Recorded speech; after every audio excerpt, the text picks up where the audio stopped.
वो भगवा चोले में रहते हैं, देश और दुनिया के लोगों को योग सिखाते हैं, लेकिन राजनीति, फिल्म, क्रिकेट या दुनिया के हर विषय पर बोलने को तैयार रहते हैं और अक्सर विवादों में भी रहते हैं। इन दिनों फिर वो विवादों में हैं। जी हाँ, हम बात कर रहे हैं बाबा रामदेव की। आज हमारे साथ हैं स्वामी रामदेव। रामदेव जी, आपसे पहला सवाल। स्वामी रामदेव जी, अब तक आप लोगों के स्वास्थ्य की चिंता करते थे, योग सिखाते थे, योग पर बातें करते थे, लेकिन अब लग रहा है आप देश की स्वास्थ्य की चिंता ज़्यादा करने लगे हैं। तरह तरह की बातें नेताओं के बारे में, भ्रष्टाचार के बारे में, आपने बाकायदा एक ट्रस्ट भी बना लिया है और आंदोलन की बातें करने लगे हैं आप। मैं कोई अपराध तो कर नहीं रहा हूँ।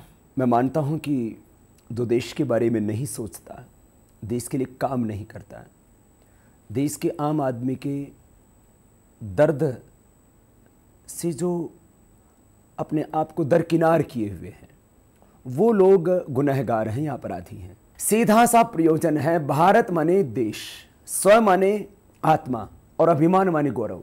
भारत में के लोगों में आत्मगौरव का भाव जागृत करना, जो अकर्मण्यता, जो निराशा, जो आत्मग्लानि, जो लोगों के जिंदगी में एक अविश्वास पैदा हो गया था, उसके स्थान पर लोगों के जीवन में कर्तव्य बोध जागृत करना, उनके भीतर आत्मगौरव का भाव जागृत करना, उनके संशय और भ्रम मिटाना और उनको ये इस बात के लिए तैयार करना कि आखिर क्यों जी रहे हैं बेबस होकर के इन भ्रष्टाचार में, इस दुराचार में, इस ये सारी की सारी जो देश में हम विद्रुपताएं देखते हैं, जब तुम इनको मिटा सकते हो तो क्यों नहीं खड़े हो जाते।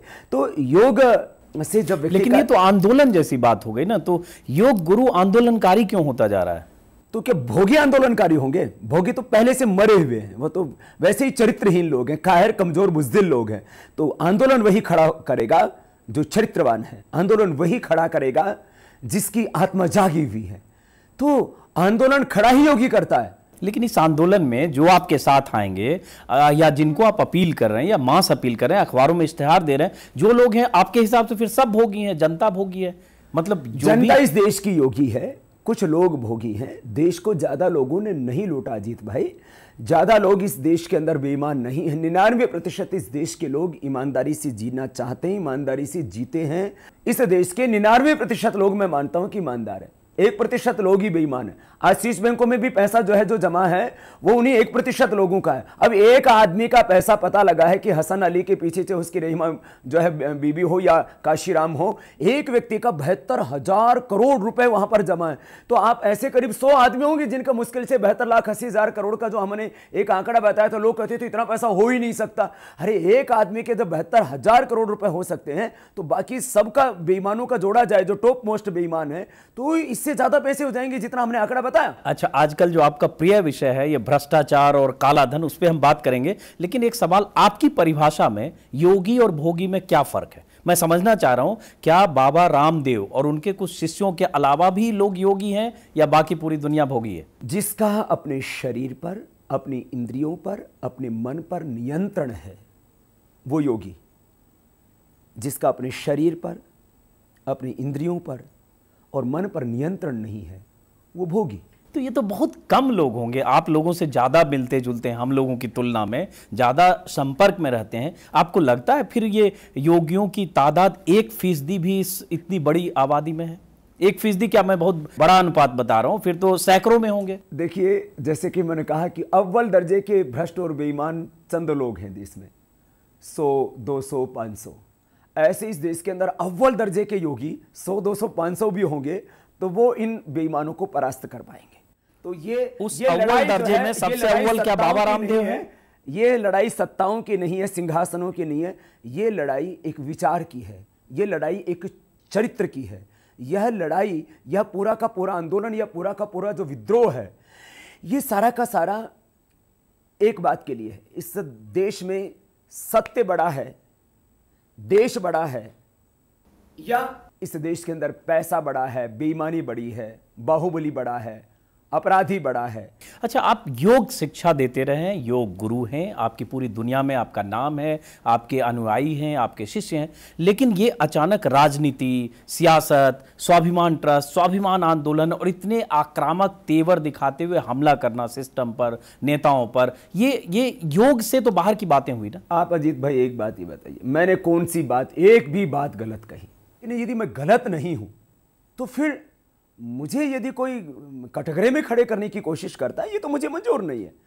मैंने एक ही काम किया है, गलत को गलत कहने का साहस किया है और सत्य को समर्थन दिया है। और मैं तो चाहता हूं इस देश के अंदर मेरी तरह से करोड़ों लोग खड़े हो रहे हैं और होंगे जो गलत को गलत कहने का और सही को सही कहने का साहस कर पाएंगे, और तभी ये देश बच पाएगा। अन्यथा पहले 7वीं शताब्दी से देश लूट रहा था, पहले विदेशियों ने लूटा, आज चेहरे बदल गए लेकिन चरित्र तो नहीं बदले। अपने देश के लोग ही लूटते रहे देश को, और हम बेबस होकर के, लाचार होकर के सारा तमाशा देखते रहे, और लोकतंत्र के नाम पर जो षड्यंत्र चलता है उसको सहते रहे। तो बाबा शरीफ है, तो बाबा योगी है, तो बाबा जो है एक अच्छा सन्यासी है, और यदि वो गलत को गलत कहता है तो फिर कहते हैं कि बाबा ऐसा क्यों बोलता है। तो मैंने गलत क्या किया? अजीत भाई, आप एक मेरी गलती बताइए, मैं उसको अभी सुधारने के लिए तैयार। नहीं, अभी आपसे बात करते हुए आप भगवा चोले में हैं, बाबा हैं, आपकी एक छवि है, और जो आक्रामकता से आप बात कर रहे हैं, लगता है कि मैं लग ही नहीं रहा कि मैं किसी बाबा से बात कर रहा हूं। आपको कैसा बाबा चाहिए? राम नाम जपना, बाबा की जो परिभाषा होती है, राम नाम जपना पराया माल अपना, मूंड मुड़ाए 3 गुण सिर की मिट जाए, खाज खाने को लाडू मिले लोग कहे महाराज। बाबा की परिभाषा क्या है? सन्यासी वो होता है जो अपने मन वचन कर्म से किसी का अहित नहीं करता। सन्यासी वो होता है जिसको मोह माया से कोई आसक्ति नहीं होती, जो अपने जीवन को इस जगत के लिए जीता है। जग की सेवा खोज अपनी, प्रीति उससे कीजिए, जिंदगी का राज है यह जानकर जी लीजिए। साधना की राह पर साधन किसी का है दिया, मैं नहीं मेरा नहीं, यह तन किसी का है दिया, यह धन किसी का है दिया। इस देश ने मुझे जीवन दिया। मैं कहता हूं कि राष्ट्र प्रेम से बड़ा कोई प्रेम नहीं होता, राष्ट्र धर्म से बड़ा कोई धर्म नहीं होता, राष्ट्र देव से बड़ा कोई देवता नहीं होता। ये बातें जो मैं कर रहा हूं, इसमें गलत क्या है? आप एक भी गलत बताइए ना। आप राष्ट्र भक्ति की बात करें, आप देशभक्ति की बात करें, इसमें कोई गलत नहीं तो है। गलत क्या है? लेकिन साथ में आप पूरे सिस्टम पर हमला कर रहे हैं, आप नेताओं को खारिज कर रहे हैं। जो गलत है उसको गलत कह रहा हूं। अच्छे लोग जो है वो ब्यूरोक्रेसी में हैं, चाहे वो राजनीति में हैं, चाहे वो न्यायपालिका में हैं, चाहे वो पत्रकारिता में। अच्छे लोगों को तो कभी मैंने बुरा नहीं कहा। अच्छे लोग तो मेरे कामों से बहुत खुश हैं। आपने एक फीसदी निकाल रखी है कि इतने अच्छे लोग हैं, इतने बुरे, तो ये आंकड़ा भी ये कहां से आए? ये जो एक अपने हिसाब से आपने कुछ बना रखा है। यदि मैं उसमें गलत हूं तो आप बता दीजिए कितने। इसलिए हमने रिसर्च नहीं किया, रिसर्च बाबा रामदेव ने किया है।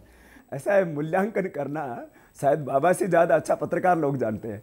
तो अजीत भाई, आप मुझे एक नया आंकड़ा दे दीजिए, कितने लोग ईमानदार हैं, और जो है मैं तो उनको सर्टिफिकेट दे दूंगा। मुझे क्या आपत्ति है? अच्छे लोगों को मैं तो अच्छा कहने में प्रसन्नता महसूस करता हूँ। स्वामी रामदेव से हम कुछ और सवाल करेंगे और ये जानने की कोशिश करेंगे कि आखिर जो कुछ भी वो कह रहे हैं या करना चाह रहे हैं, उसके पीछे उनका मकसद क्या है। लेकिन एक ब्रेक के बाद।